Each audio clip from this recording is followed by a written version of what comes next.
सबसे बड़ी खबर से इस समय हम शुरुआत करते हैं। पाकिस्तान को लेकर हिंदुस्तान का संकल्प दृढ़ है। प्रधानमंत्री नरेंद्र मोदी ने रक्षा मंत्री Rajnath Singh, chief of defence staff Anil Chauhan, national security adviser Ajit Doval और तीनों सेनाओं के प्रमुख के साथ 1.5 घंटे की मीटिंग की है। उसके बाद तीनों सेना प्रमुखों से कहा कि उन्हें आतंकवाद से निपटने के लिए खुली छूट है। पहलगाम हमले का करारा जवाब देना राष्ट्रीय संकल्प है। प्रधानमंत्री मोदी ने कहा कि जवाब का तरीका, जवाब का लक्ष्य और समय सेना तय करेगी। आतंक को करारा जवाब देंगे।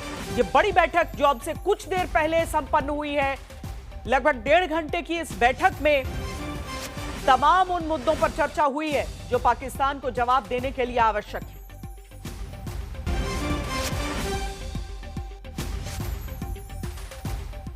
हमारे दो संवाददाता इस समय हमारे साथ सीधा जुड़ रहे हैं। हिमांशु हमारे साथ जुड़ रहे हैं और साथ में मंजीत नेगी। मंजीत, पहले यह समझाइए, इससे पहले भी 2 ऐसे आतंकी हमले जिनकी बर्बरता का जवाब देना भारतीय सेना और उसके बाद वायुसेना की तरफ से चुना गया था। प्रधानमंत्री की हरी झंडी, पूरा सपोर्ट, और जिस समय हमला हुआ, जिस समय पलटवार हुआ, उस समय एक एक एक्शन पर प्रधानमंत्री की नजर भी रही थी।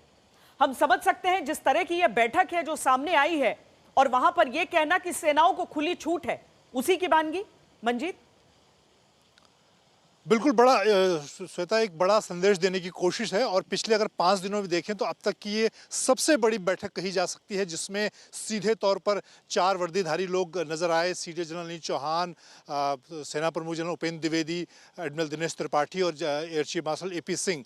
तो ये एक संदेश है कि सेनाओं को अब आखिरी कदम के तौर पर उनको फैसला करना है कि पाकिस्तान के कब्जे वाले कश्मीर में जो आतंकी आका हैं उनके खिलाफ किस तरह की कार्रवाई करनी है। और याद रहे कि इससे पहले की जो 2 कार्रवाई हैं उसमें सेना और वायुसेना की बड़ी भूमिका थी, और अब किस तरह की कार्रवाई होगी। प्रधानमंत्री ने बैठक के दौरान, करीब 1.5 घंटे की बैठक के दौरान, साफ तौर पर कहा कि देश को, सरकार को उन पर पूरा भरोसा है। वो तय करेंगे कि समय और टारगेट कौन से किस कोऑर्डिनेट के साथ, एजेंसीज के साथ जो उनका कोऑर्डिनेशन होगा और कहाँ पर ये हमला होगा। इससे पहले श्वेता, हमने देखा कि जो पिछले 5 दिनों में जो बैठकें हुई वो अलग अलग स्तर पर थी। रक्षा मंत्री राजनाथ सिंह सीडीएस जनरल चौहान के साथ, एनएसजी अजीत डोभाल के साथ, तीनों सेनाओं के साथ अलग अलग बैठकें हो रही थी।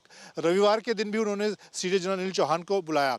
और इससे पहले, जब सबसे पहले पहलगाम आतंकी हमला हुआ, पहली जो सीसीएस की बैठक थी उसमें कोई भी सेना का अधिकारी नहीं था, लेकिन आज पूरी जो बैठक थी वो तीनों सेनाओं के इर्द गिर्द रही है। तो ये एक साफ तौर पर कह सकते हैं कि एक बड़ी महत्वपूर्ण बैठक थी, जो कि न सिर्फ देशवासियों के अंदर भरोसा पैदा करती है बल्कि पाकिस्तान और दुनिया भर को भी ये संदेश है कि भारत की तीनों सेनाएं अब पाकिस्तान में बैठे आतंकी आकाओं के खिलाफ बड़ा कदम और अपने हिसाब से, अपने तय समय के हिसाब से कदम उठाने के लिए तैयार हैं। निश्चित तौर पर जो विकल्प हैं उन पर ज़्यादा सार्वजनिक चर्चा नहीं हो सकती है, लेकिन प्रधानमंत्री जिस तरह से लगातार मैसेज दे रहे हैं, जिस तरह की बात कर रहे हैं, इस बार उरी सर्जिकल स्ट्राइक और जो बालाकोट एयर स्ट्राइक था उससे ज़्यादा तीव्र और सटीक हमला होगा। ये देश को भी ये उम्मीद है हिमांशु, और इसीलिए भले जो ऑपोजिशन है वो एक कैंपेन चलाए कि गायब, लेकिन प्रधानमंत्री लगातार रोज बड़ी बड़ी बैठकें कर रहे हैं। दिन भर न केवल मॉनिटरिंग जारी है बल्कि आगे की प्लानिंग जारी है। इस तरह की बैठकों से ये स्पष्ट होता है। देखिए, बिल्कुल इस बात से स्पष्ट होता है कि जो बैठकें हो रही हैं वो बड़ी प्लानिंग है सैन्य कार्रवाई करने के लिए, जो आतंकी ठिकाने हैं उनके ऊपर। और आज इस बैठक के अंदर, जैसा मंजीत भी बता रहे थे, प्रधानमंत्री नरेंद्र मोदी ने साफ कर दिया कि आतंकियों को करारा जवाब देना दृढ़ संकल्प है भारत का, और जो भारत की सेना है उसके जो पेशेवर ताकत है उस पर हम सबको भरोसा है। प्रधानमंत्री नरेंद्र मोदी ने बैठक में ये भी कहा कि आतंकियों के ऊपर कार्रवाई करने का तरीका क्या हो, उनके जो पॉइंट्स हैं जहां पे टारगेट करने हैं वो कौन कौन से हो, समय क्या हो, तारीख क्या हो, ये सेना को तय करना है। और सैन्य कार्रवाई के लिए जो सुरक्षा बल हैं उनको पूरी तरीके से खुली छूट है।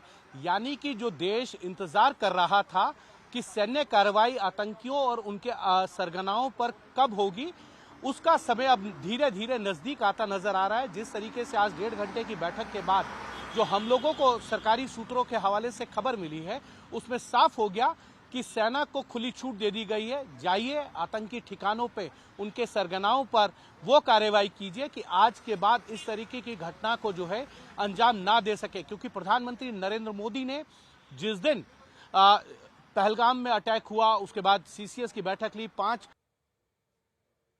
के पाकिस्तान के खिलाफ, वो भी इसलिए क्योंकि ये कहा जाता है, माना जाता है और पाकिस्तान की सरकार की तरफ से ये स्वीकार किया जा चुका है कि आतंकी घटनाओं के लिए, आतंकवादियों को पनाह देने के लिए पाकिस्तान में कई जगहें जो है वह दी जाती हैं और पाकिस्तान के लिए इसीलिए ये 5 बड़े कदम उठाए गए थे, उनके ऊपर इम्प्लीमेंटेशन हो रहा है, उनको लागू किया जा रहा है। लेकिन अब सैन्य कार्रवाई की जाएगी उन आतंकी ठिकानों पर जहां पर आतंकी जो है इस घटना को अंजाम देने के बाद छुप गए हैं, या ये कहें जहां उनके ट्रेनिंग सेंटर हैं, जैसा उरी की घटना क्योंकि के बाद प्रधानमंत्री ने कहा था कि आतंक की जो रूप में बची खुची जमीन है उसे मिट्टी में मिला दिया जाएगा और यहां पर ही बहुत बड़ा संकेत है